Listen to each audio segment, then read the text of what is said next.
से अगर उठता है और अपनी दिफा में कुछ करता है तो वो कहां तक जाएगा। और माजी में भी हमने इस बात को साबित किया। सबसे पहले मैं एयरफोर्स के हवाले से चंद चीजें दिखाना चाहता हूं, आप देखें उस विजुअल में, उस वीडियो में। अभी पाकिस्तान के पास जो है वो F-16, F-7 PG, F-7 ये महराज तैयारा भी मौजूद है, ये F-16 मौजूद है, JF थंडर तैयारा मौजूद है जो कि 17 JF थंडर जो पाक और चीन ने मिलकर बनाया है।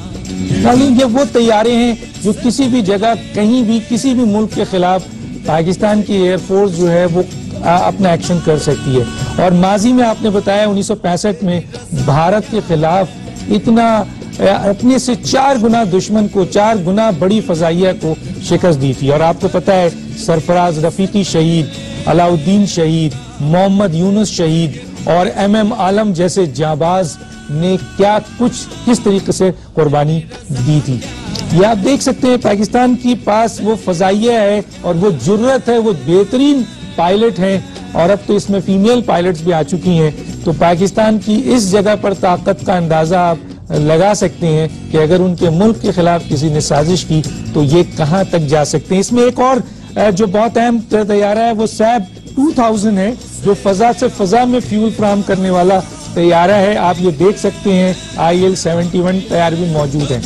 तो ये तैयारे आपको नजर आ रहे हैं, ये पाकिस्तान की शान है, पाकिस्तान के जो फजाइया है ये हमारी शान है। अब मैं आपको एक बहुत अहम तैयारा दिखाता हूं जो पाकिस्तान के पास है। इसे देखिए, ये तैयारा आपको नजर आना चाहिए उन लोगों को भी। देखें, ये कराकोरम ईगल वैक्स है, इसको देखिए। was rolled out in 2010 and in a record time the same was delivered to PF on 26th November 2011. The platform of Karakoram Eagle can be easily identified through its signature rotodome which houses the radar antenna. It can detect aerial as well as surface targets all round at fairly long ranges regardless of their height. Its sensors can detect and identify the electronic emissions of enemy aircraft. It maintains link with ground command and control centers to give them comprehensive air picture. AWACS can direct own fighters to intercept and neutralize the emerging threat. The integrated maritime operations, which had been the legacy of No. 4 Squadron, are again in place. निगाह वो नहीं जो सुर्ख और जर्द पहचाने, निगाह वो है कि मोहताज महरुमा नहीं। नाज़रीन, दुश्मन जो है वो भी बहुत चौंकना है और वो पाकिस्तान के जो पाकिस्तान के इन हथियार है और पाकिस्तान की ये शान है इसको नुकसान पहुंचाने के खिलाफ भी साजिश करता है और ऐसे लोगों को इस्तेमाल करता है जैसे तहरीक तालिबान पाकिस्तान और दूसरी दहशतगर्द तंजीमें, ताकि पाकिस्तान को नुकसान पहुंचाए। अब मैं आपको, मेरे पास टाइम कम है, बहुत सारी चीजें नहीं दिखा सकता, लेकिन अब मैं आपको नेवी के हवाले से, एक आबदोज के हवाले से बताता हूं और इसकी इंफॉर्मेशन आपसे शेयर करता हूं, न सिर्फ आपसे बल्कि उन लोगों से जो तोड़ना चाहते हैं। जरा वो भी सुने। आपने इस दुनिया में एटम बम के बाद सबसे खौफनाक हथियार आबदोज में जो एटॉमिक आबदोज है उसकी रेंज ज्यादा है, लेकिन एटॉमिक आबदोज को सोनार डिटेक्ट कर लेता है कि कहां पर मौजूद है। लेकिन डीजल आबदोज क्विक डीजल आबदोज कहलाती है जिसको सोनार डिटेक्ट नहीं कर सकता। और दुनिया की सबसे बड़ी डीजल से चलने वाली आबदोज आप अपने कराची के साहिल पर बैठ कर बना लें। ये आबदोज 3 महीने पानी के नीचे रह सकती है, 10,000 किलोमीटर सफर कर सकती है, 6 एटॉमिक मिसाइल ले जाने की सलाहियत रखती है। और ये जो missile Babur missile, cruise missile आप बना रहे हैं समुद्र के नीचे से फायर किया जाने वाला, ये मिसाइल पूरी दुनिया को बढ़ता है हैरत में डाले हुए कि ये जब पानी से निकलता है, पहली बात इसके आबदोज को कोई डिटेक्ट नहीं कर सकता। और आबदोज के पहुंचने के बाद ये जब निकलता है फजा में एक बुलंदी पर पहुंचकर इसका बूस्ट इससे अलग हो जाता है, इसके विंग्स खुल जाते हैं, ये नीचे पानी की तरफ गिरता है, 100 फुट की बुलंदी पर आ जाता है और कोई भी लॉन्ग रेंज रडार इसको डिटेक्ट करने की सलाहियत नहीं रखता। और ये ग्लोबल पोजिशनिंग सिस्टम के तहत चलता हुआ ये आगे बढ़ता है और आगे बढ़कर अपने टारगेट को ट्रैक करता है, अपने टारगेट की तस्वीर इसे दी गई होती है और उस टारगेट के ऊपर हिट करता है। पहाड़ आते हैं, ऊपर उठ जाता है, पहाड़ खत्म होते हैं, नीचे उतर आता है। अगर टारगेट पहाड़ के दूसरी तरफ है तो घूम कर आकर अपने टारगेट के ऊपर गिरने की सलाहियत रखता है। और ये अल्लाह का एहसान है आपके ऊपर। और मैं आपको बता दूं कि जो जदीद दौर की जंगें हैं उसमें आप लोग इंतहाई खतरनाक पोजीशन की हामिल चीज है। तो एटमी जंगों का डिटरनेंट है आप लोग। अगर कोई मुल्क सोच ले कि मैं किसी मुल्क को मुकम्मल तौर पर बर्बाद कर दूंगा, मैं पहले एटमी हमला करके उसे खत्म कर दूंगा, लेकिन उसके अंदर में ये हो गया दुश्मन की एक आप लोग जिसके अंदर 6 एटमी रुबैल है, हमारे साहिलों के नीचे कहीं बैठी हुई है, वो कभी भी इसको खत्म कर सकता है। पता है ये पानी में से निकल के हम पर अदा करके हमें भी थोड़ा बर्बाद करने की सलाहियत रखते। अल्लाह ताला ने आपके ऊपर ये एहसान किया, जो आपके ऊपर रहमत है अल्लाह की। अल्लाह की आपके ऊपर रहमत है। और अब नाज़रीन मैं वो चीज दिखाना चाहता हूं कि अल्लाह की रहमत की बुनियाद पर आप नाकाबिले तस्खीर हैं और दुनिया के वो सारे दुश्मन जो जहां जहां भी हैं वो इन चीजों की बात जब सुनते हैं तो वो कांप उठते हैं और अपनी बराह रास्त जो आप उनका साजिशी एक्शन है वो नहीं होता है, क्योंकि उन्हें पता है कि पाकिस्तान के पास क्या चीज है जो पाकिस्तान को नाकाबिले तस्खीर बना देती है। देखिए ये चंद मिसाइल जो पाकिस्तान के पास है वो दिखाता हूं मैं। क्या आपको इस बात का इल्म है कि पाकिस्तान का मिसाइल सिस्टम एशिया और अफ्रीका के किसी भी दूसरे मुल्क से बेहतर है?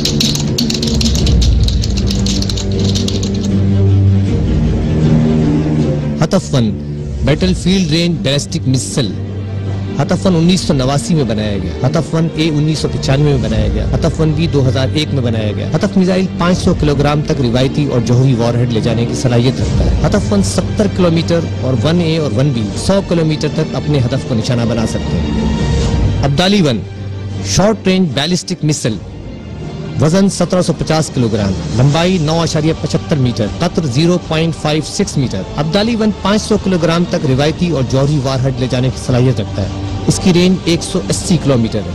Ghaznavi short range ballistic missile, वजन 5256 किलोग्राम, लंबाई 9.64 मीटर, कतर 0.88 मीटर। गजनवी रिवायती हाई एक्सप्लोसिव और न्यूक्लियर वारहेड ले जाने की सलाहियत रखता है। इसकी रेंज 290 किलोमीटर है। गजनवी 20% इंडियन इलाकों को पाकिस्तान के बॉर्डर से निशाना बना सकता है। हिमाचल प्रदेश, नया और पुराना दिल्ली और गुजरात सेकंडों में सफाई हस्ती से मिट सकते हैं।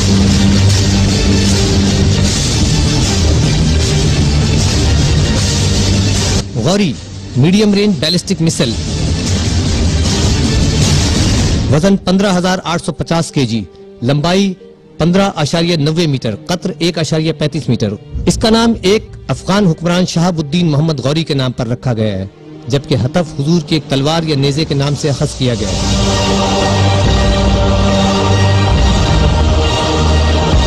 गौरी तमाम अक़साम के न्यूक्लियर वॉरहेड ले जाने की सलाहियत रखता है। इसकी रेंज 1500 किलोमीटर है। गौरी मिसाइल इंडिया के 1-1 इंच को निशाना बना सकता है। तमाम इंडिया गौरी की रेंज में है।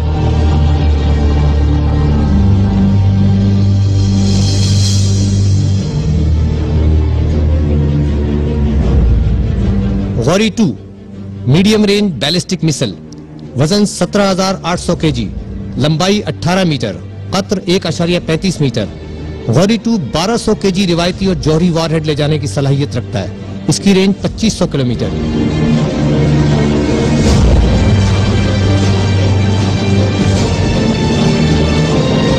1980 में इराक के ओसीराक न्यूक्लियर रिएक्टर पर इसराइली हमले के बाद 1981 में इसी तर्ज के हमले की मंसूबाबंदी की गई, जो इंडियन फजाइये के जरिए कोहोटा पर किया जाना था, जिसे नाकाम बना दिया गया। ये मिसाइल इसराइल के लिए बनाया गया।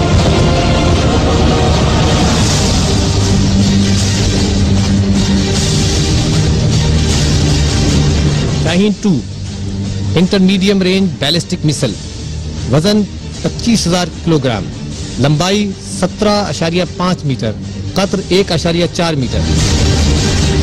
शाहीन 2 2000 kg रिवायती हाई एक्सप्लोसिव और न्यूक्लियर वारहेड ले जाने की सलाहियत रखता है। इसकी रेंज 3500 किलोमीटर। सिर्फ यही इख्तिताम नहीं है, पाकिस्तानी मिसाइल किसी भी दुश्मन को निशाना बना सकते हैं, बहिर रोम से आगे यूरोप और रूस तक।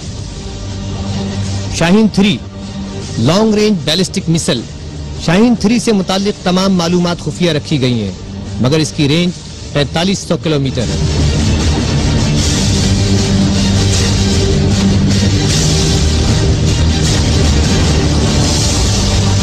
पाकिस्तान का न्यूक्लियर और मिसाइल प्रोग्राम पुरअमन मकासद के लिए है और पाकिस्तान और इसके दुश्मनों के दरमियान ताकत का तवाज़ुन बरकरार रखने के लिए, और सबसे अहम ये कि ये सब मेड इन पाकिस्तान है।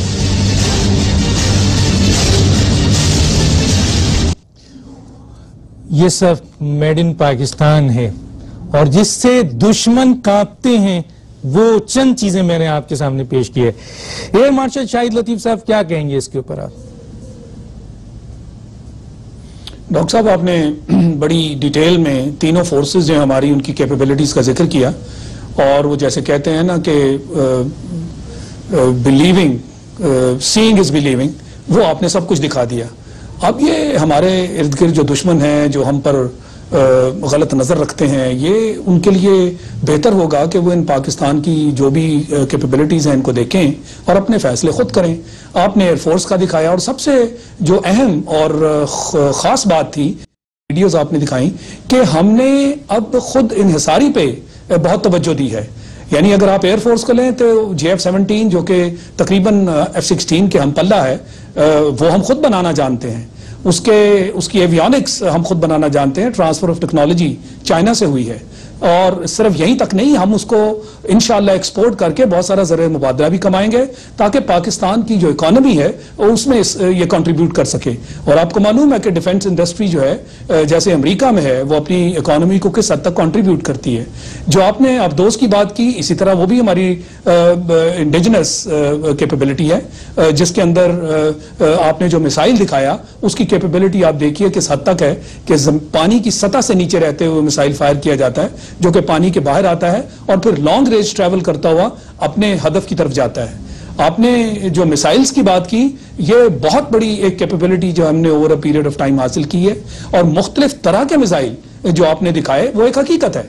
देखिए, इन सब चीजों में बात हमने ये करनी है कि कोई भी ऐसी जगह नहीं, हिंदुस्तान गो कहे कि एक बहुत बड़ा मुल्क है लिहाजा कुछ हिस्से हमारी रीच से बाहर हैं, ऐसा हरगिज नहीं है। हिंदुस्तान में कोई भी आज सेफ हेवंस नहीं है, ये पुरानी बातें अब खत्म हो गई। पाकिस्तान ने रवायती और जो न्यूक्लियर हथियार हैं उसके अंदर इतनी कैपेबिलिटी अब हासिल कर ली है कि कोई भी हिस्सा जो है वो हमारी पहुंच से दूर नहीं है। लिहाजा मैं ये समझता हूं कि हमारे हक में बेहतर है कि अब हम जंग और इस तरह की जारहियत की बात ना करें, ये आपस में अपने जो मामले हैं उसको तय करें। हिंदुस्तान को चाहिए कि मेज पर आए और पाकिस्तान के साथ जो मामले हैं, कश्मीर से लेकर सियाचिन का मामला, पानी का मामला, उन मामलात को दोस्ताना माहौल में तय करे। पाकिस्तान सिर्फ यही नहीं कि रवायती हथियारों में बहुत आगे निकल चुका है, हमारे पास जो खासकर न्यूक्लियर कैपेबिलिटी है उसमें हम बहुत मॉडर्न हैसियत इख्तियार कर गए हैं। ठीक है सर, मैं यहाँ रोकूंगा, मैं आगे भी कुछ चीजें आपके सामने पेश करूंगा। नाज़रीन, कुछ विजुअल्स हैं और मैं बताऊंगा कि पूरी दुनिया जिसके खिलाफ है और माजरत के साथ पाकिस्तान के सियासी लोग भी उसके खिलाफ